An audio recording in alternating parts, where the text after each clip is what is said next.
Problema 2, bueno, yo estaba siguiendo lo de tu video y bueno, fue claro. O sea, Ahí, porque estaba intentando resolverlo y no me salía el cómo, entonces, bueno, ya me rendí y miré tu video. ese también lo discutimos, Franco, te acordás con el profesor la vez pasada, Sí, y hasta construir la función de partición llegaste bien, ¿o no? sí, ¿Te sí, acuerdas? sí. Después, ¿y qué es lo que te trabó, digamos? No, estaba intentando porque en la función de partición, al no estar dependiendo de P o Q, como que o sea, se me complicaba al expresarlo nada más. Esta, la 3.8 que estoy compartiendo Sí, ahí. claro. Pasa que ahí vos lo pusiste como Z y con N de uno, Sí. N1 para una partícula. Claro, lo que pasa es que si pusieras de n desde el comienzo, digamos así, Ujú. tendrías una sumatoria que va, si se quiere, sobre dos índices. O sea, Claro, un índice va a ser referencia a si es, o sea, un índice va a ser referencia a cada partícula y después vas a tener un índice que podría, digamos, ser como up o down, digamos así. ujú. Pero es cuestión de, no es que no pudieras hacerlo, es cuestión de notación, digamos, tendrías una suma doble nada más. Claro, claro. Y después acá vas a tener justamente como suma de un montón de términos. Eh,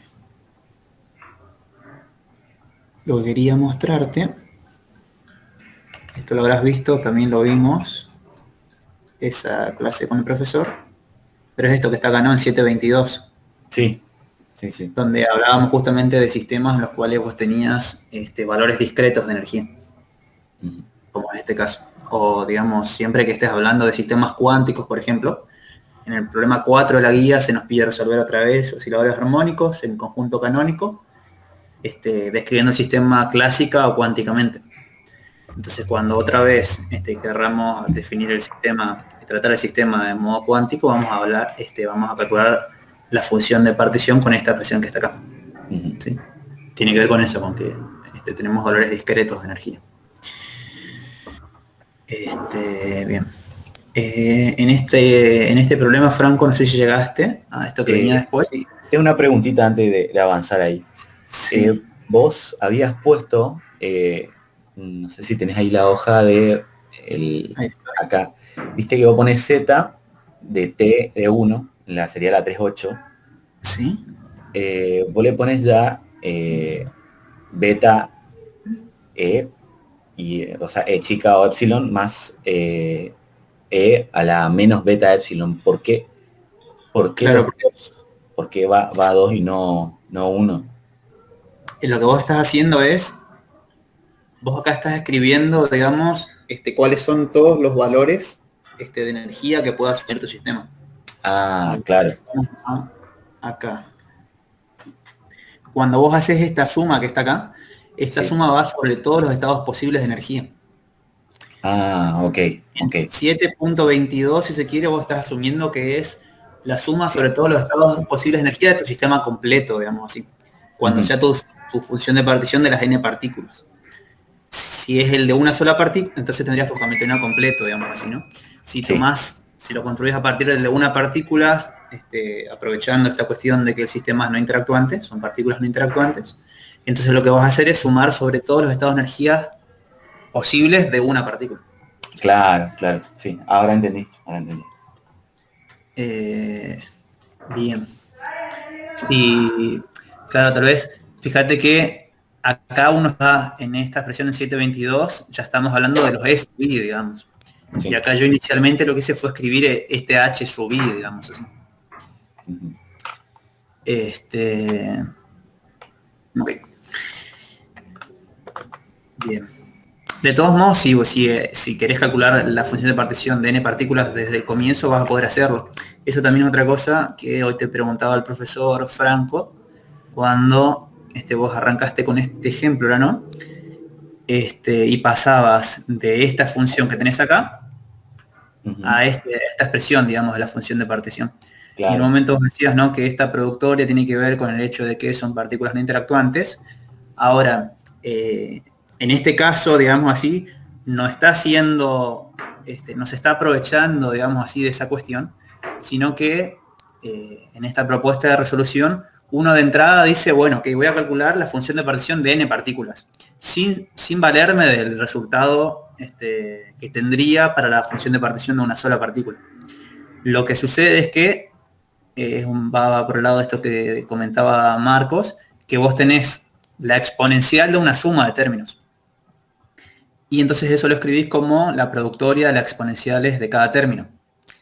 Y además, otra cuestión no menor también, digamos así, es que todas las variables de integración, todos estos momentos, estos 3n momentos, van a estar, digamos, en el intervalo que va desde menos infinito a infinito. Entonces todas las integrales son iguales. Si tuvieras, digamos, alguna coordenada privilegiada o por alguna razón, digamos, alguno de los momentos en algunas de las coordenadas no estuviera restringido al mismo intervalo, entonces tendrías integrales distintas. Pero bueno, entonces haces uso de las dos cuestiones. Y tenés esto que está acá. Ahora, si vos después agarraras y dijeras, bueno, ¿cuánto vale la función de partición de una sola partícula? Te va a quedar justamente el producto de 3 de las integrales que tenés acá. Sí, que yo, el de la partícula 1 en X, por el de la 1 en Y, por el de la 1 en Z, digamos así. Y entonces vas a poder decir, ok, voy a haber de algún modo demostrado, digamos así, o llegué al hecho de que la función de partición de n partículas es la de una partícula a la n, y con el factor de X, claro. ¿Se entiende? Sí. Ok. Y bueno, después estaba esta integral, que también se estuvo viendo, y la cuestión de la longitud térmica. Bien. Ok. En la guía que sigue,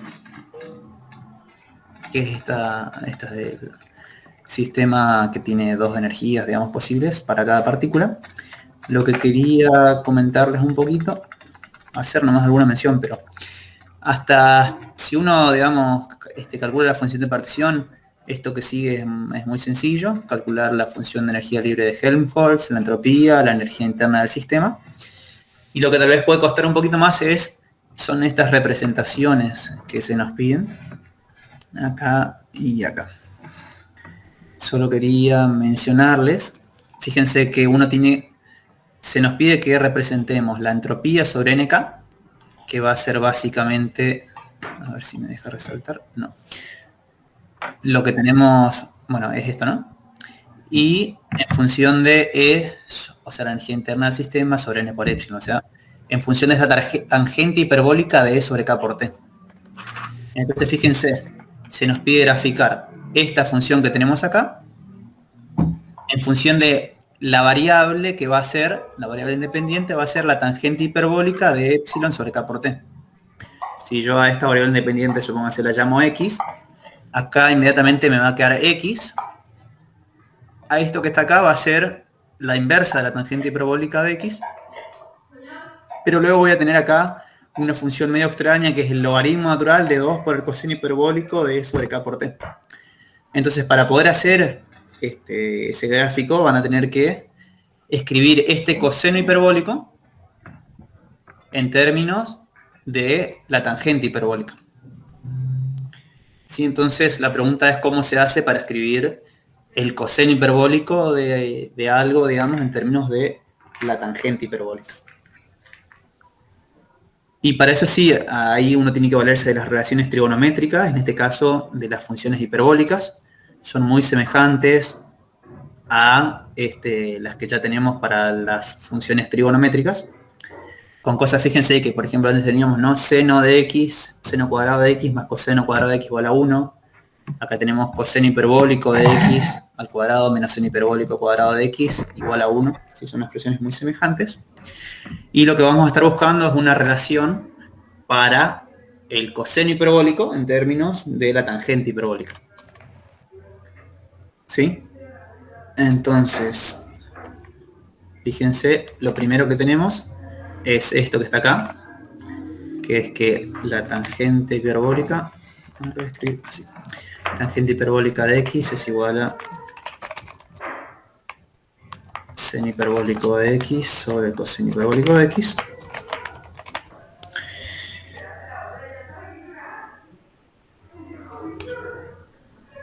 Sí, es esta la relación que tenemos acá.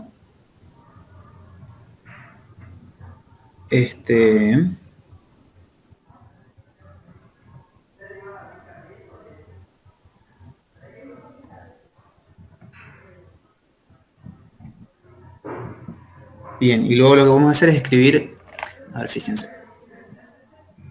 Habíamos dicho que nos interesaba asociar, digamos así, o relacionar solamente estas dos funciones que tenemos acá para poder hacer esa gráfica. ¿Sí? Bien, y lo que vamos a tener es, podemos hallar una relación para esto que está acá. Fíjense que esto es muy semejante a lo que uno tenía con las funciones ya trigonométricas. A esto vamos a llegar. Ahora, en todo caso, estoy pensando que les dejo para que vean ustedes y cuánto les muestro. Pero fíjense, la relación entre esas dos funciones va a ser esta que está acá.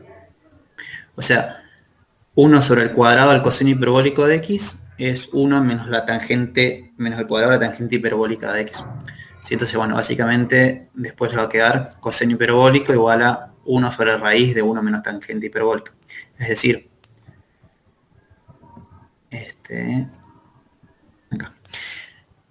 acá el coseno hiperbólico de epsilon sobre k por t lo van a poder reemplazar por 1 sobre la raíz cuadrada de la tangente hiperbólica al cuadrado menos 1.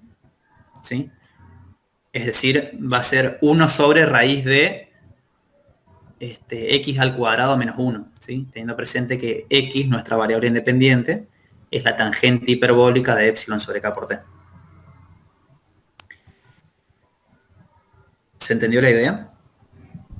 Sí. Fíjense. Ok. Porque era representar S sobre nk respecto de E sobre n por E. Es decir, la variable independiente, digamos, respecto de la cual vamos a graficar es tangente hiperbólica de epsilon sobre k por t. Acá lo tengo, digamos, claro. Esto que está acá, tangente hiperbólica de epsilon sobre k por t, va a ser lo que puedo llamar x. Esto que está acá va a ser la inversa de la tangente hiperbólica de x. Y después lo que necesito es escribir este coseno hiperbólico en términos de esa tangente hiperbólica. La relación entre esas dos funciones es esta que está acá. Eso lo que les decía recién. Lo que les voy a dejar para en todo caso para que lo hagan ustedes es encontrar esta relación que les estoy mostrando. ¿Sí? Cómo hacen para poner la tangente hiperbólica en términos del coseno hiperbólico. Básicamente llegar a esto. A esto que está acá. Bien. Sí. Esto es muy semejante a... Todas las expresiones son muy semejantes de signos, básicamente distintos a las relaciones que ya teníamos en las funciones trigonométricas. Si no me equivoco, lo que uno tenía era 1 más tangente 1 más el cuadrado de la tangente de x igual a 1 sobre el coseno cuadrado de x. Bien, y el último detalle es que, fíjense que aún así, con lo que les decía recién, les va a quedar que S sobre n por k, fíjense que les queda de 2 por ese coseno hiperbólico, dijimos que me iba a quedar como la fracción de 1 sobre la raíz cuadrada de 1 menos x cuadrado. Y esto es así. Ese logaritmo, y luego nos quedaba menos la inversa de la tangente hiperbólica de x por x.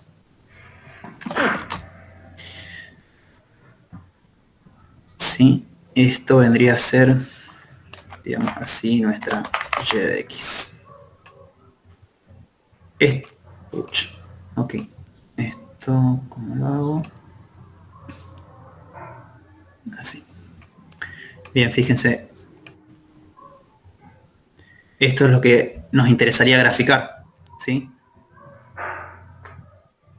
esta es la función que deberíamos graficar, ¿sí? Nuestra y de x, para cualquier valor que asuma nuestra variable independiente x, que recuerden, x es la tangente hiperbólica de epsilon sobre k por t, tiene esta forma que está acá. Entonces lo que van a hacer es introducir esta expresión en algún graficador que conozcan, básicamente. ¿Sí? No, la idea no es que lo hagan a mano. Fíjense si yo lo hago acá. A ver si está correcta. Fíjense que tenemos... Aquí tengo que escribir.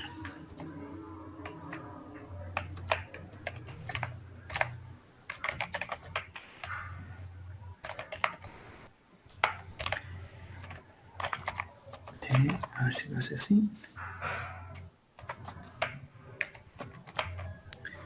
No, no va a ser así esto.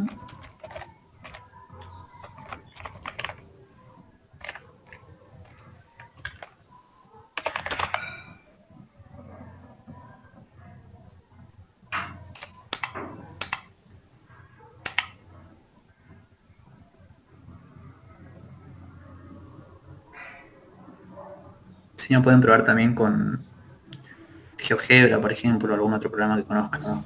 El Genioplot. O Gnuplot.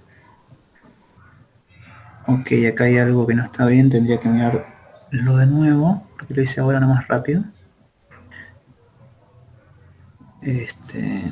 A ver.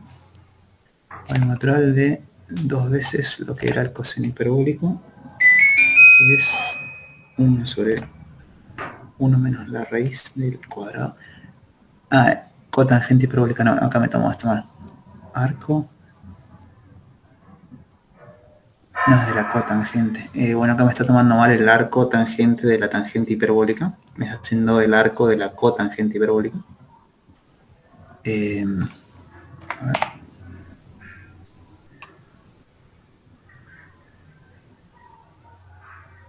Lo que pasa es que si lo pongo como a la menos 1. Ok, esto tiene más sentido.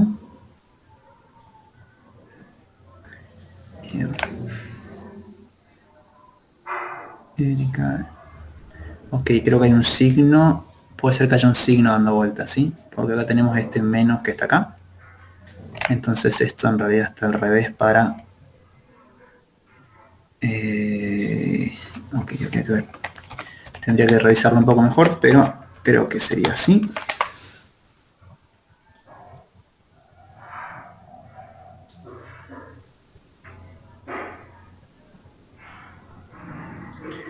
Ok, bueno, hay que revisar un poquito el tema de los signos acá. Hay que hacer el seguimiento. Fíjense que yo tomé como X a mi tangente hiperbólica y en realidad está al revés. Entonces creo que la curva que teníamos hoy debería... Eso, algo así. Ok, está invertida, digamos. Bien, entonces, sí, la idea sería... Seguimos el camino otra vez. Esta es la guía, sí. Bien, interesada graficar entonces S sobre NK respecto de E sobre N por epsilon. O sea que mi variable independiente es esta, tangente hiperbólica de epsilon sobre K por T. Fíjense que acá lo tenemos claro. Acá nos va a quedar la inversa de la tangente hiperbólica. Y luego, como les decía, tenían que escribir coseno hiperbólico en términos de la tangente hiperbólica. La relación que les había mostrado es esta que tienen acá. Lo que les pedía es que llegaran a esta expresión. Y una vez que hacen eso, hacen los reemplazos necesarios acá, ¿sí? Y acá, en esto que yo escribí acá, no estoy teniendo en cuenta este signo, hay que ver bien en qué términos aparece. Y entonces una vez que tienen, o sea, van a llegar a esto, ¿no? O sea, la forma de una función que llamo y, que no es otra cosa que la entropía sobre nk, y la estoy queriendo graficar respecto a alguna variable que es mi tangente hiperbólica de epsilon sobre k por t. Una vez que llegan a una expresión de esta forma, van y usan algún graficador que ustedes conozcan. Bien, entonces, una vez que lo tengan hecho, pueden compararlo justamente con lo que está en la unidad 8. Están los gráficos. El modo en que llegan a ellos es un poquito distinto. Acá, para mentir. Bien, entonces fíjense, es algo que tiene esta forma que está acá. ¿Sí? Hay que ver bien las unidades y todo. Fíjense que el máximo de la función queda en el logaritmo natural de 2, que es lo que está, este 2, logaritmo natural de 2 que está apareciendo acá.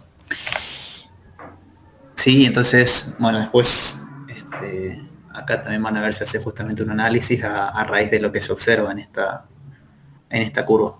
Sí, ahí se habla de energías positivas, energías negativas, que es un concepto que aparece solamente en sistemas que tienen energías acotadas, digamos, ¿sí? Como en este caso, donde tenemos un sistema donde cada partícula puede adoptar solamente 2 valores de energía. Y en el ítem siguiente hacen, este es un poco más inmediato me parece, ¿sí? Otra vez la graficación de la capacidad calorífica en términos de, otra vez, KT, fíjense que KT tiene unidades de energía, sobre epsilon, que no es otra cosa que el módulo del valor de energía que puede asumir cada partícula. Y acá, bueno, además de graficar, analíticamente encontramos también en qué lugar esta función presentó el máximo. Bien. Una vez que resuelvan esto, fíjense, pueden ir entonces a... Esto es capítulo 8 del Greiner, el título es paramagnetismo. No, esto no lo lean completo porque entran otros conceptos, que esto es justamente todo esto que está acá, que estoy pasando desde acá, lo vamos a ver más adelante, pero sí les puede ser útil. Ese lo habíamos visto para la guía 2, creo que era.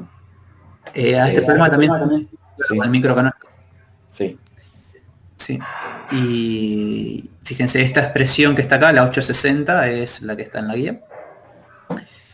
Esto que está acá, Franco, es lo que vos decías, este es el desarrollo que habíamos hecho, el problema planteado en el conjunto microcanónico. Sí. Esto es lo que habíamos visto y se llegaba a este gráfico que está acá. Que también se puede obtener este gráfico a partir de las expresiones anteriores, ¿sí? Pero la idea es estudiarla ahora desde el canónico. Bien. Lo que quería intentar, ok, eso para el segundo de los problemas. El tercer problema, no sé si comenzaron a plantearlo. Si no lo hicieron, creo que podemos hacerlo ahora. Es relativamente sencillo el problema, así que podemos hacerlo ahora en la clase. Fíjense que lo que tenemos es otra vez el gas ultra relativista.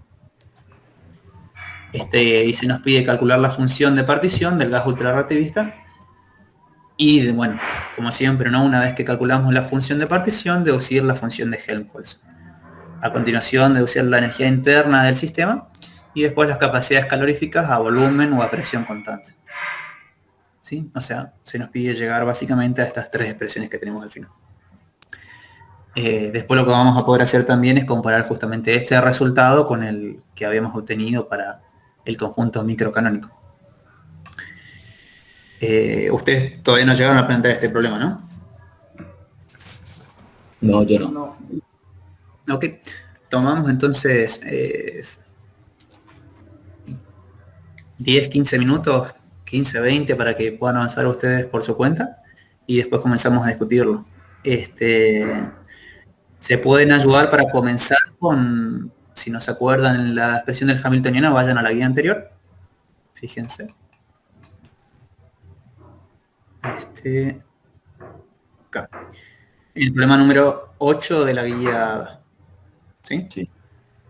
Ahí ya lo habíamos trabajado, no sé si llegaron a ver algo, pero tiene la expresión para el Hamiltoniano que es muy sensible, la que está acá. ¿Sí? Esta es la energía de cada una de las partículas.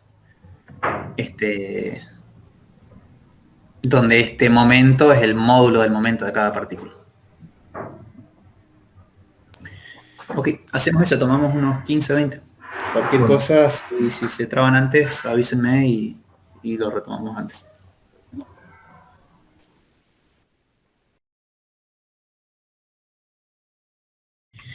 ¿No pueden avanzar algo?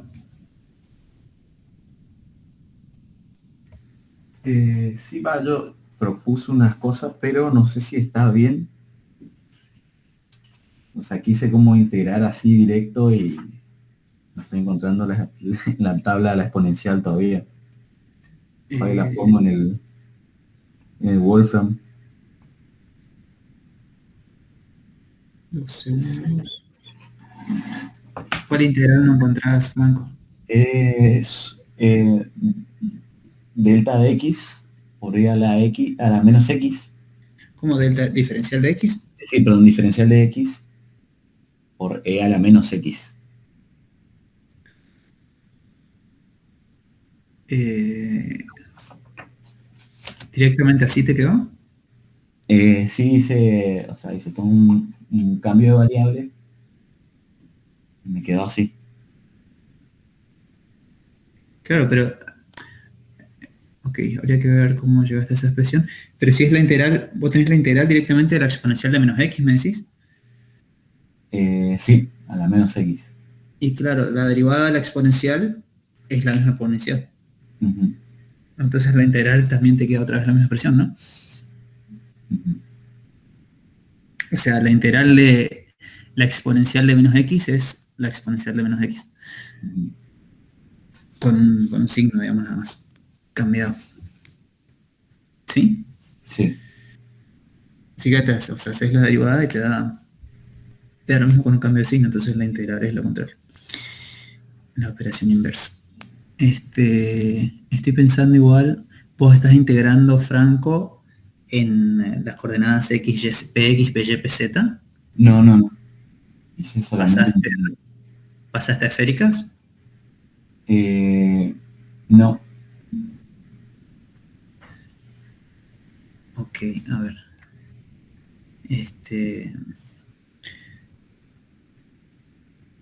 Bueno, vamos a hacer así. Comparto otra vez pantalla. Acá.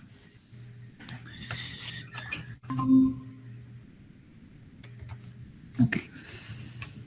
Bien, entonces, ¿me decís qué es lo que estás integrando? Eh, si ¿Vos? querés te muestro todo mi planteo. Ah, tenés para Sí. O la cámara.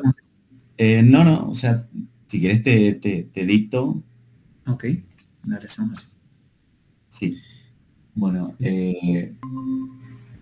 tenía el hamiltoniano que es P por C. O sea, P sería el módulo. Ok, Sí, o sea, sería la sumatoria de IA hacia 3N. ajá. Sí, Bueno, después propuse la función de partición. Sería 1 sobre h a la 3n, también, y eso está multiplicado por n factorial, al no ser, al ser indistinguible las partículas. Después ahí va la integral sería del espacio de fase, o sea, diferencial de P llevado a 3n, diferencial de Q a 3n, por el exponencial de menos beta por el hamiltoniano.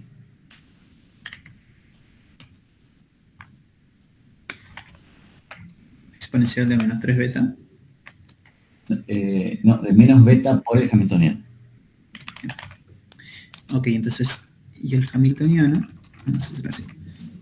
Sí, el hamiltoniano es P por Que C. te quedaba la suma que teníamos arriba, digamos. O sea, Sí. suma sobre todas las, llamémosle, el nu de PS.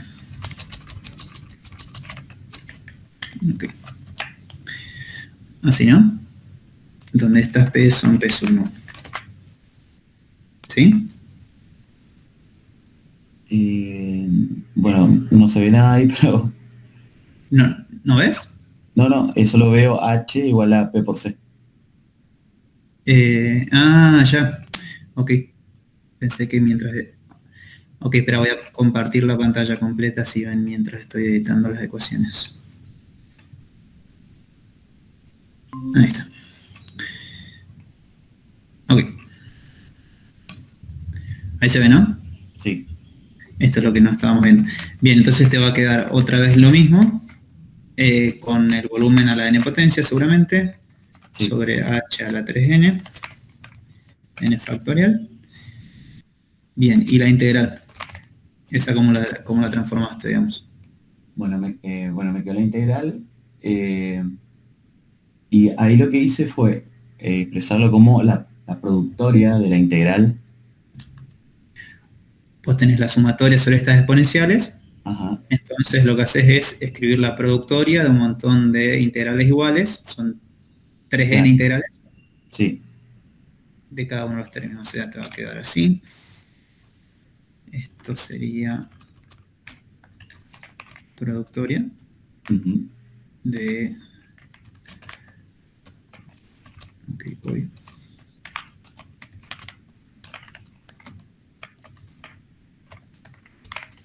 ¿Sí? Sí. Bien, y cada integral te queda, vos ponés diferencial de p sub nu, ¿sí? Sí. Y una exponencial Ujú. Y todo lo que está ahí. de menos beta p sub nu Sí. por 0. ¿Sí? ¿Así? Sí. Bien. Eh, yo le puse, no sé si está bien. ¿Esto es lo que escribiste hasta Sí. ahora? Un detalle franco. Fíjate quién es P de una partícula. Sí. Sería, ¿no es cierto?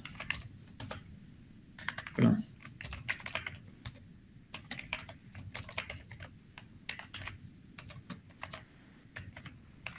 Así, ¿no?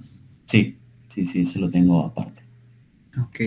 Entonces fíjate que P sub nu, digamos así, va a ser igual a raíz cuadrada de P sub nu x cuadrado más P sub nu y cuadrado más P sub nu z cuadrado.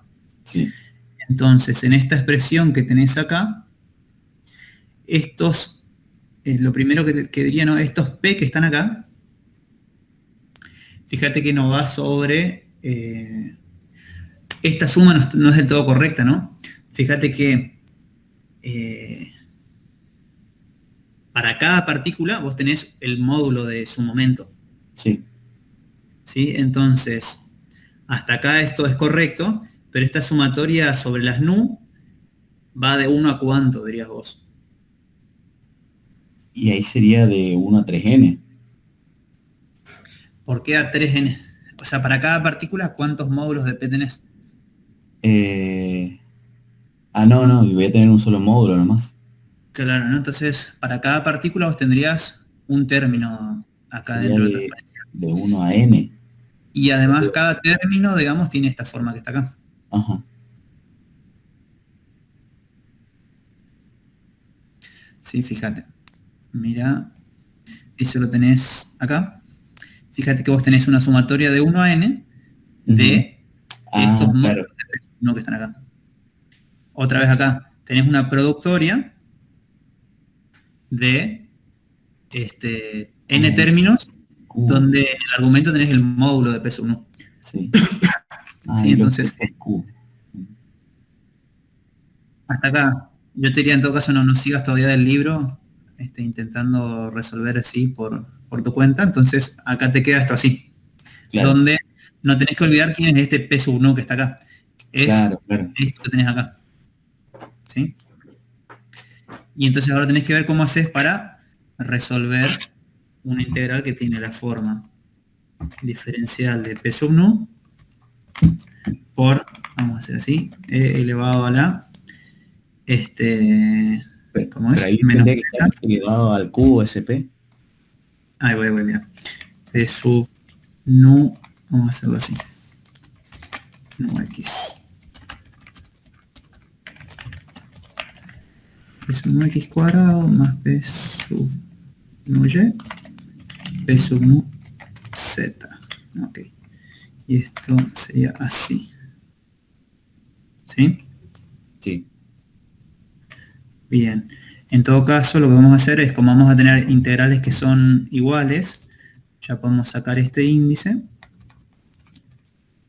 ¿Sí? Y nos va a quedar más sencilla la expresión. Ok. ¿Sí? Lo que te interesa resolver entonces es algo que tiene esta forma. Ujú. Y va a ser la productoria, digamos, de n términos. de NBC esta integral. Sí, donde ahora tenés que ver cómo haces para resolver esto que tenés acá. Sí. Entonces, Un esa detalle, pega. perdón, hay algo que está mal acá, perdón Franco, Ujú, que es ese diferencial que está ahí, ujú. en realidad no es, o sea, no, ¿qué es el no es el diferencial de módulo de P. Ajá. En realidad lo que tenés ahí es, decime vos qué es lo que tenés ahí. Sería, ahí debería ser el diferencial de cada componente, o sea, tendría el diferencial a la de X, diferencial de Y, diferencial de Z. Exactamente. Eso es lo que teníamos acá. Sí.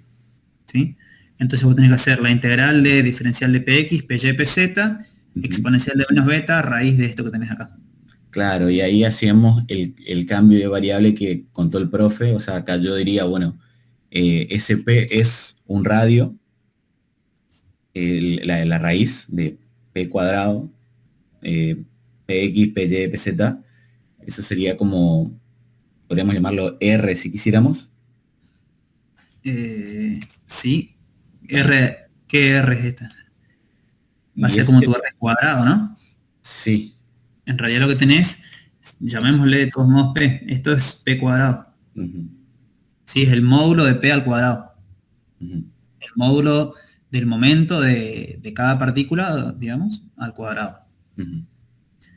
¿Sí? No, no sería Entonces, solamente P.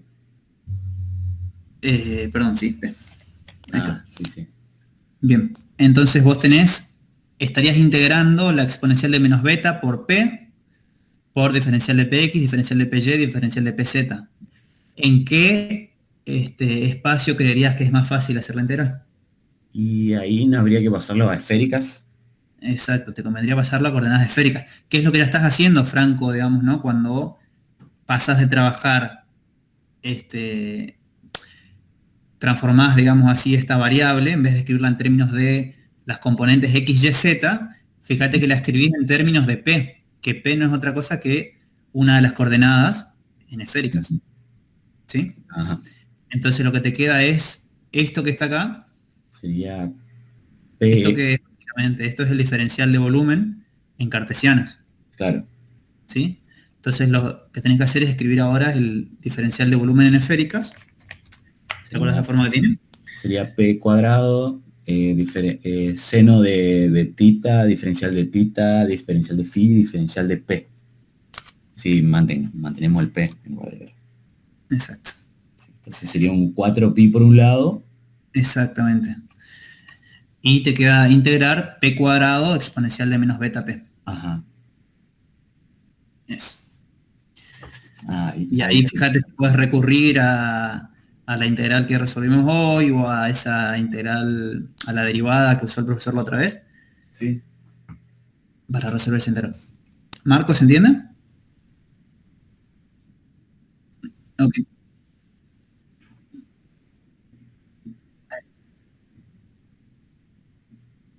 Sí, es el módulo de P.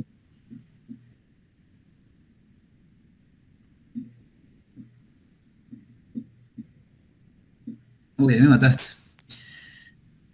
No, no, sí. Déjame pensar.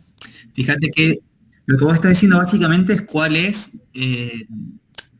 cuando definís tu Hamiltoniano, estás describiendo básicamente toda la dinámica del sistema y en este caso estás diciendo la energía de cada una de las partículas que se rige, digamos, por esta expresión. Todo el momento por la velocidad de la luz en este caso.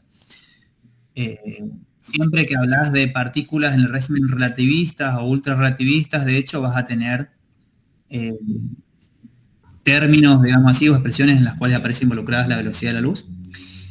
Si no me equivoco también, ¿dónde? Yo se lo había mostrado, ¿no? Ahí está, perdón.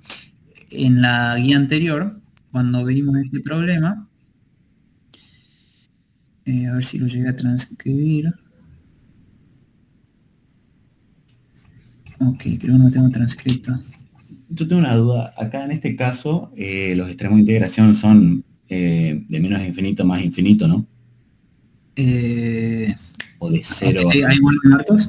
Eh, depende de qué coordenadas estás hablando, Franco. O Fíjate que sea, si hablas de px, py, pz, van a estar entre menos infinito e infinito. Sí. Bueno, en este caso sería de 0 a infinito. P va a estar entre 0 e infinito, sí. Sí. Ah, está. Acuérdate que vos estás haciendo, estás integrando, digamos, en todo el espacio. Entonces, Claro, cuando pero integres todo el espacio en cartesianas, estas tres variables independientes van a estar en el rango menos infinito a infinito. claro, o sea, Y, acá ya tomo como un punto que sería el origen de coordenada como mi referencia. Claro, de ahí es de 0 a infinito, por eso. exacto, el radio va a ir de 0 a infinito y después tus ángulos entre 0 y pi y 0 y 2 pi. Sí. Entonces, ahí sí me debería dar. Dame 2 segundos, Marcos, que yo creo que lo había copiado. Ah, acá está.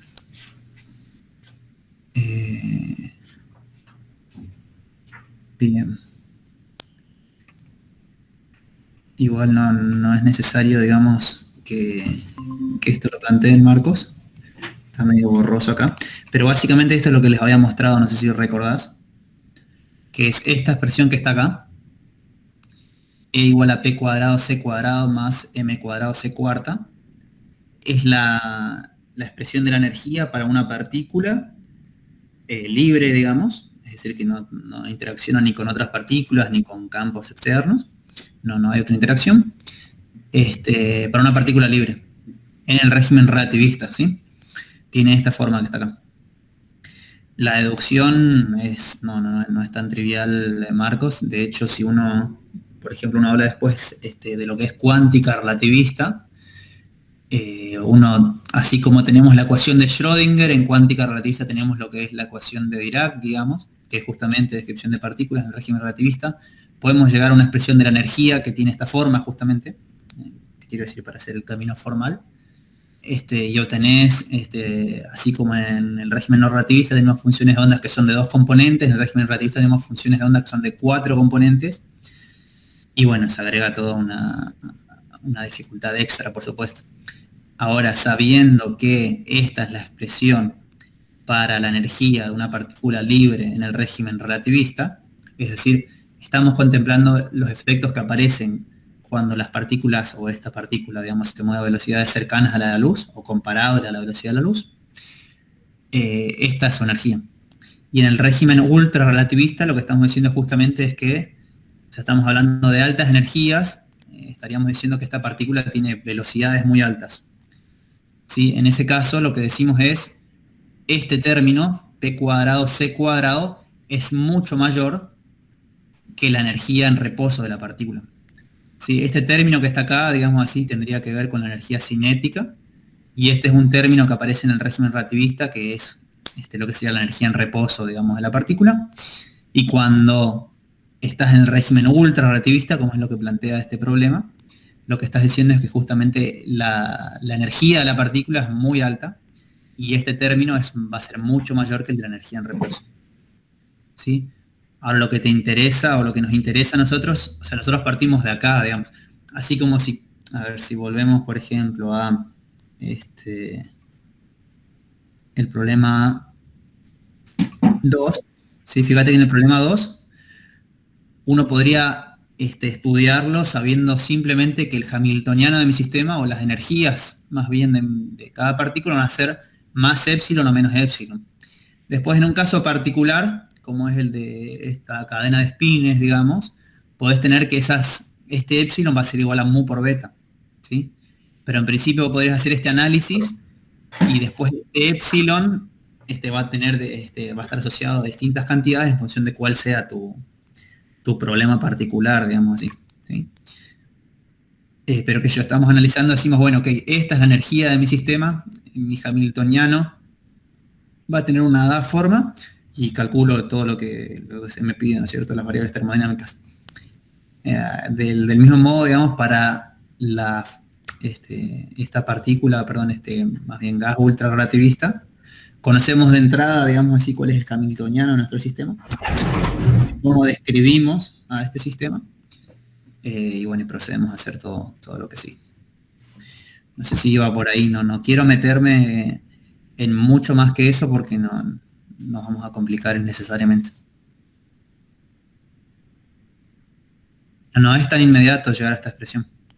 estoy pensando si en cuántica eso no lo ves. Nosotros, por ejemplo, cursamos una materia optativa llamada cuántica relativista, pero bueno, tiene que ver con que, qué sé yo y algunos compañeros después seguimos eso y de hecho en eso estoy trabajando, digamos. Pero no es algo que se dé en el grado, digamos. Hay de todos modos caminos no tan complicados para llegar a esa expresión.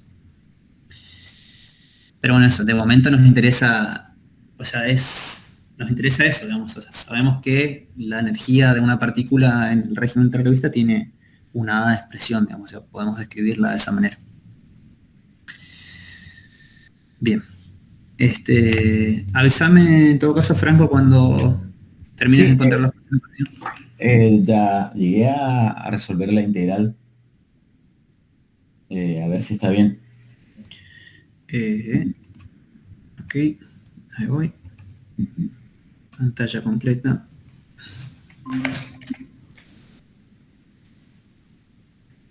Okay. Bueno. Tenía, ¿cierto? La integral de perdón, p cuadrado, diferencial de p, diferencial de theta, diferencial. Era.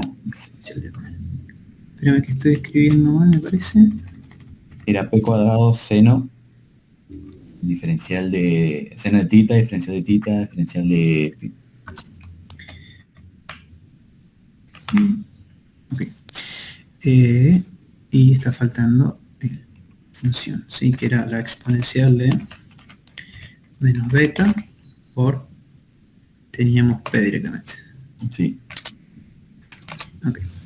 Esto es lo que estabas integrando. Sí.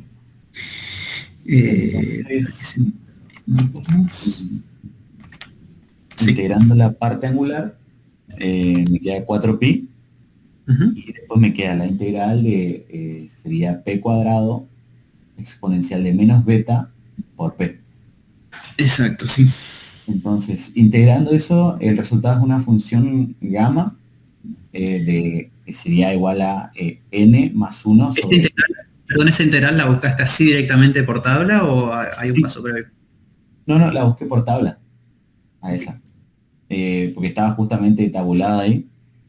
O sea, la integral sería x a la n exponencial de menos a por x. Se me queda por un x cuadrado. No, por un x. ¿Y entonces qué haces con este p cuadrado que tenés entonces, acá? En ese cuadrado sería la n en mi integral. Fíjate que tu variable de integración es p en este caso. Claro. Sí, y n cuando hablas de la función gamma es una... Sí, n sería el cuadrado. A ver, 2 segundos. Vamos a... Sí, mirar la tabla. Acá, ¿no? Integrales definidas. Sería Bien. Estos están por... no sé si es el mismo, pero es la... Acá. Bueno, ahí. Ahí está, sería la 1876. A ver. Está bien. Entonces vos decís x a la n por exponencial de menos ax diferencial de x. Claro, entonces me queda la función gamma sería 2 más 1, me queda un 3. Y el beta, acá es a, también me queda al cubo. Sí, quería ver más una cosita más que tienen que ver con... espérame que... Función gamma. Claro, de hecho eso lo tenía acá mismo de la definición de la función gamma, digamos. Fíjate que tiene esta forma que está acá. Solo que después tendrías que hacer un cambio de variable con lo que tenés en la exponencial. Pero bueno, ok, entonces esto quedaba. Entonces me quedaba gamma de 3 sobre beta al cubo. Beta al cubo. Así, ¿no? Sí. Entonces, esta sería cada una de las integrales. Sí. Estábamos acá y teníamos la productoria de n veces esa integral. Claro. Sí, o sea que va a ser la enésima potencia de esto que tenés acá. Sí. Bien. Por el B a la N, bla, bla, bla. O sea que tendrías tu función de partición. Fíjate que va a tener ok, la escribo. Sería entonces frac de B a la N sobre H a la 3N por el factorial de N. Y ahora tenés ese 4pi gamma de 3, ¿cuánto vale? Sería 4pi gamma de 3 sobre beta al cubo, todo eso estaría elevado a la n, si fuera una productoria. O sea que tendrías 4pi gamma de 3 así sobre beta al cubo. Menor, está, decía menor igual. Todo eso a la n. Sí, ¿no? Me quedó ahí. Fíjate que podrías hacer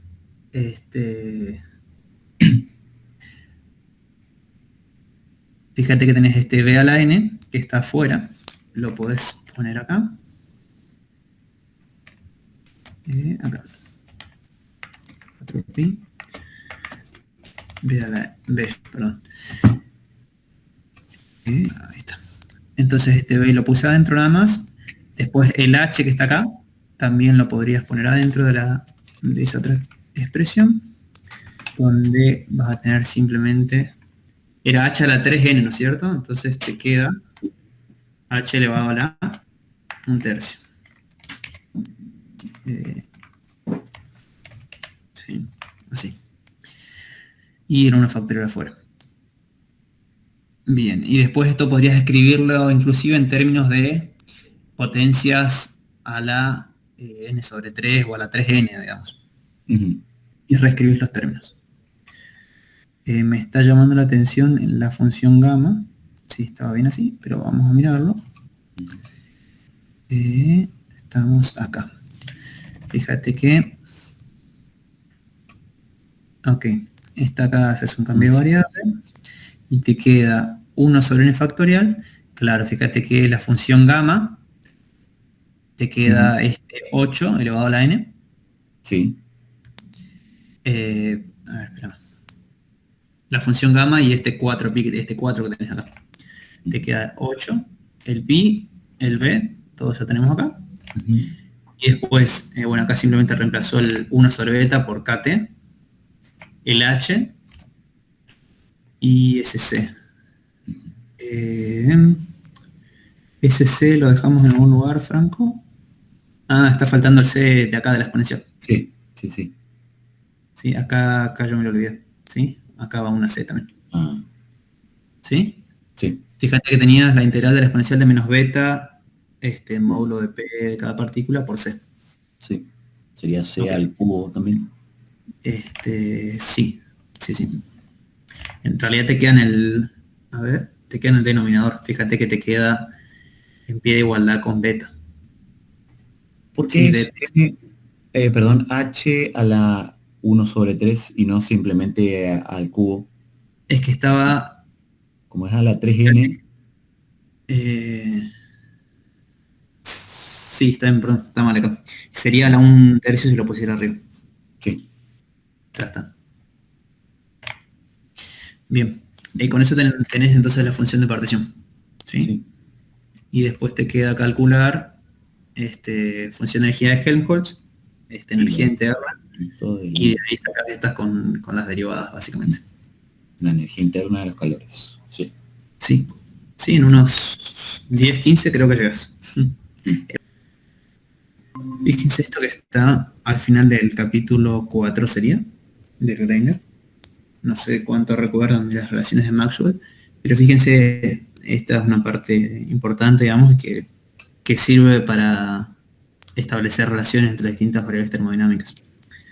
Acá van a ver justamente esto es lo que siempre utilizamos, digamos, en los problemas, donde a partir de esta expresión, en el canónico, justamente vamos haciendo las derivadas de la energía respecto a estas variables, fijando las otras dos. O sea, hacemos la derivada respecto a alguna de las tres y fijamos las otras dos para obtener temperatura, presión o potencial químico.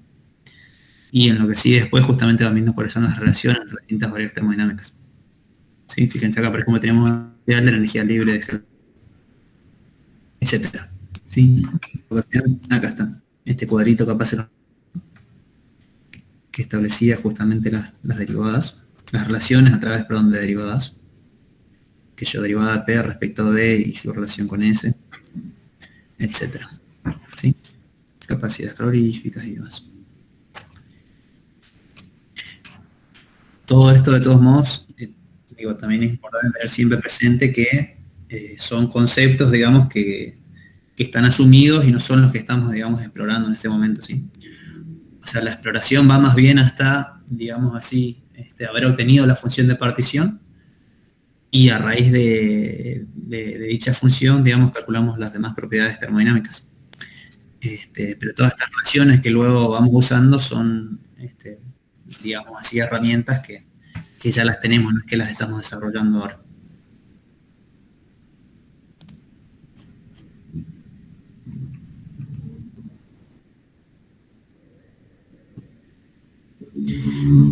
Sí, sí.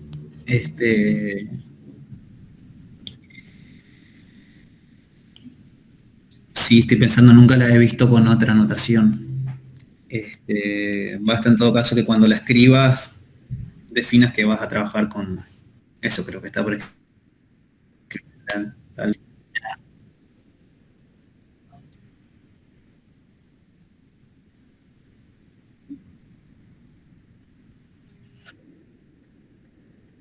Sí, lo que vas a ver también, Marcos, en la bibliografía es que tal vez justamente por esta razón, para la energía interna del sistema no se usa la H, sino que se usa la U, que es lo que, qué sé yo, en clásica usamos específicamente tal vez para la energía potencial, digamos. De modo que no, eso, no tengan la misma letra, la misma notación para entalpía y energía interna.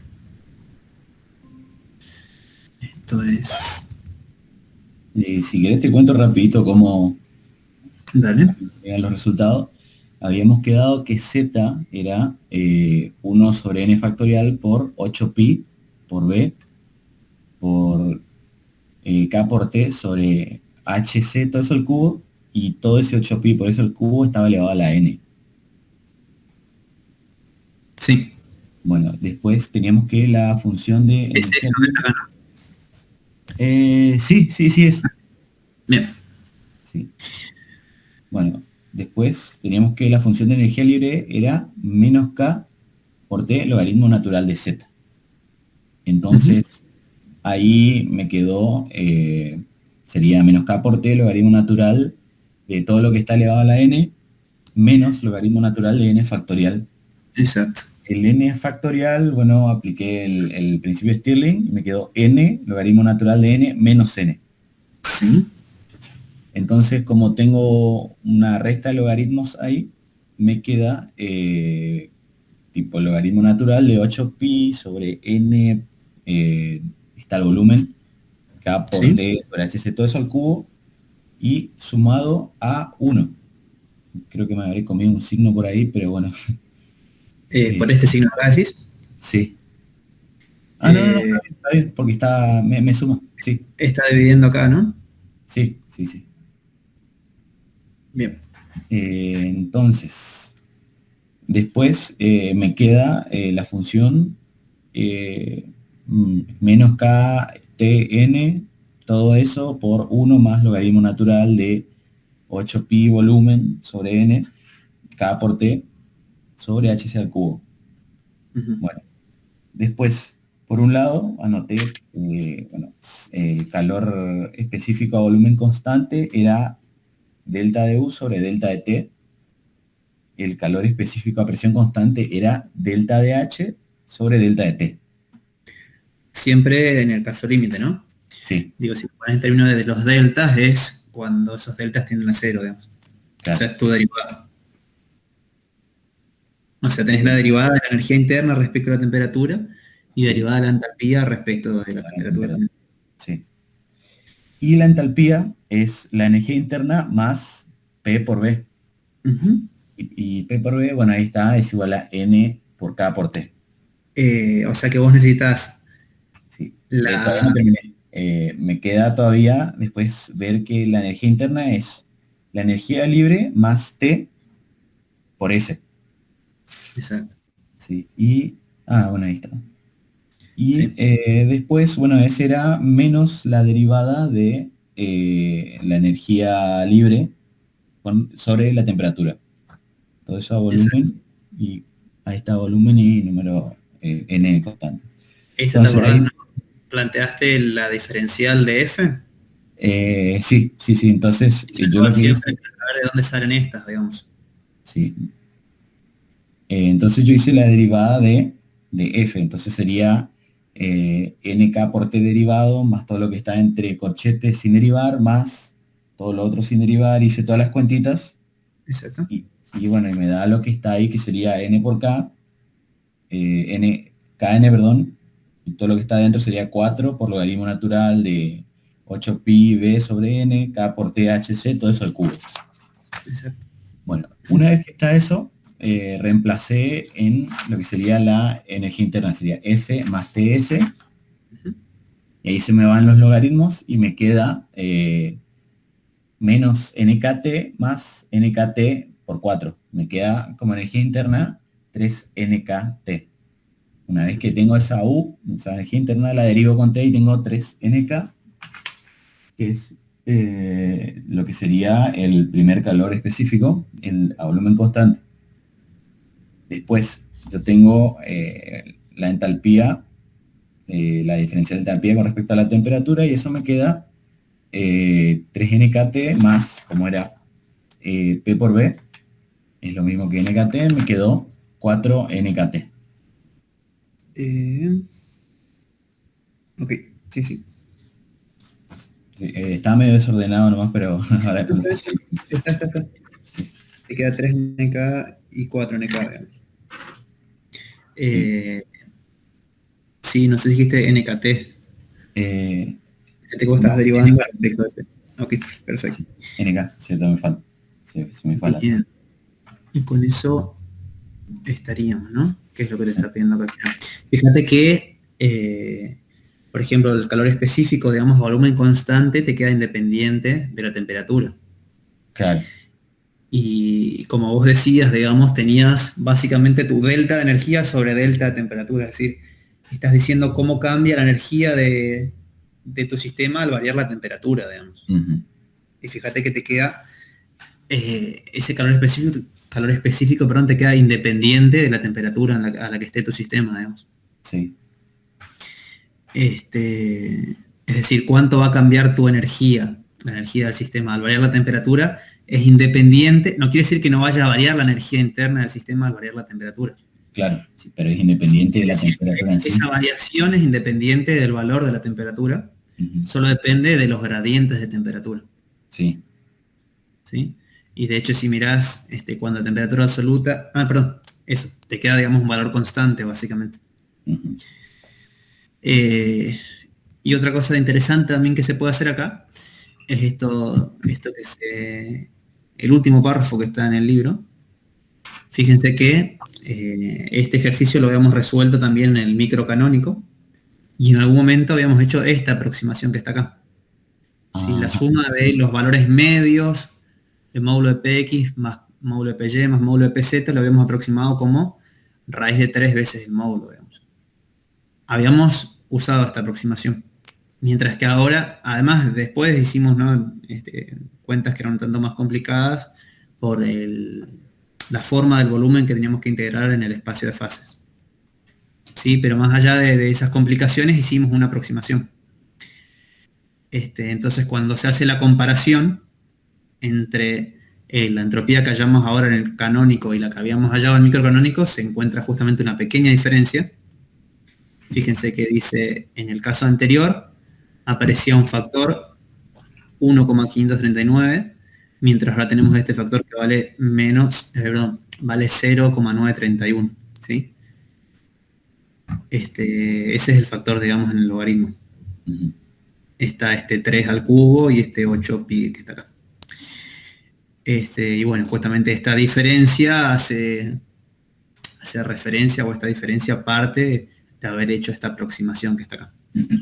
Donde en principio fíjense que uno podría decir, ok, la diferencia depende de qué nivel de precisión estemos buscando, ¿no? Porque uno podría decir, es importante en el sentido de que el valor que obtengamos para la energía con el procedimiento, digamos, que utilizamos en el conjunto microcanónico, va a ser 1,5 veces el valor que encontramos acá. Para este término, ¿no? Entonces uno podría decir, no es, o podría no ser poca cosa, digamos así, pero bueno, en primer lugar depende de, hablar de poco o mucho va a depender justamente de la precisión que estemos buscando, y un detalle no menor es que estamos hablando de cosas que están en el mismo orden de magnitud también, digamos. Entonces hay veces en que lo que buscamos, o cuando uno estima, si algo está dentro del mismo orden de magnitud, y de hecho, si yo acá es 1,5 veces un valor, o el valor hallado, digamos, habiendo hecho la aproximación respecto al valor exacto, quiero decir, simplemente depende de eso, de la precisión y de también cuánto nos ahorramos al hacer la aproximación, digamos así. En este caso uno podría decir, bueno, en realidad no vale la pena ni siquiera hacer la aproximación, porque hasta te conviene hacer el cálculo en el valor, digamos, con el conjunto canónico, que es más sencillo, digamos, el procedimiento y obtenés el valor exacto. Entonces uno diría, bueno, no vale la pena hacer la aproximación, pero también es cierto que sin esa aproximación uno podría tener o sea, no hay una resolución analítica, digamos, en el conjunto microcanónico, con el procedimiento, digamos, que se presentó. Bien. Ok. Hasta acá este problema, entonces. Marcos, ¿alguna duda, además de la expresión del hamiltoniano? Preguntas fáciles nomás. Bien. Okay. Bien, acá ya no se nos pide nada más. Ok, ¿cómo estamos? Franco, a vos del segundo te faltaba solamente la parte de las gráficas, ¿no? Sí. Después le voy a pasar al GeoNeoplot y después te muestro. Dale. Sí, sale bastante bien. Sí. Acá era este cambio nomás que hay que hacer, digamos, para poder escribirlo bien en términos de una variable independiente. O sea, si no vas a poder pedir con esta expresión que tenés acá, digamos, no puedes pedirle a la GeoNeoplot, digamos, que te haga todos los cambios necesarios. Y esta de acá es un poquito más inmediata. Acá van a tener que hacer una derivada analítica, básicamente, para encontrar un máximo. Si quieren pueden hacer la derivada segunda para asegurarse, digamos, que es un máximo y no un mínimo. El punto 3, el 4 yo creo que pueden hacerlo también, es bastante inmediato, digamos. Fíjense que es la función de partición de un sistema de n osciladores. Intenten plantearlo en todo caso en 3 dimensiones, digamos, cada oscilador. Si logran hacerlo bien, y si no les sale a hacer, o sea, si se traban con el problema planteado en 3 dimensiones, plantéenlo con osciladores unidimensionales, digamos así. Ok. A nivel clásico y a nivel cuántico. Sí, bueno, acá se nos pide, fíjense que nada más se les va a pedir hallar la función de partición, digamos, y ver en qué casos la función de partición hallada describiendo el sistema a nivel cuántico obtenemos, digamos, o reobtenemos, o en qué caso límites obtenemos la función de partición en el sistema clásico. Bien, si llegaran a plantear algunos de los que sigue sería muy bueno, sobre todo porque empiezan a haber ciertas, o sea, digamos, es un esquema un poquito distinto de la resolución de estos problemas, y se vuelve a pedir que se hagan ciertas aproximaciones, digamos así. Esto, digamos así, recuerda un poquito lo que hicimos en la primera de las guías, y además cuando avancemos un poco en la teoría, no tanto en lo que viene ahora que es macrocanónico, sino aplicaciones que viene un poquito después, la segunda parte de la materia, se hace mucho esto que se está pidiendo este problema. O sea, ciertas aproximaciones van a ser necesarias porque los ejercicios ya no tienen, digamos, solución analítica si uno no hace estas aproximaciones. Entonces, si llegan al menos a plantearlo, sería muy bueno, así podemos discutir sobre lo que hayan podido avanzar el martes.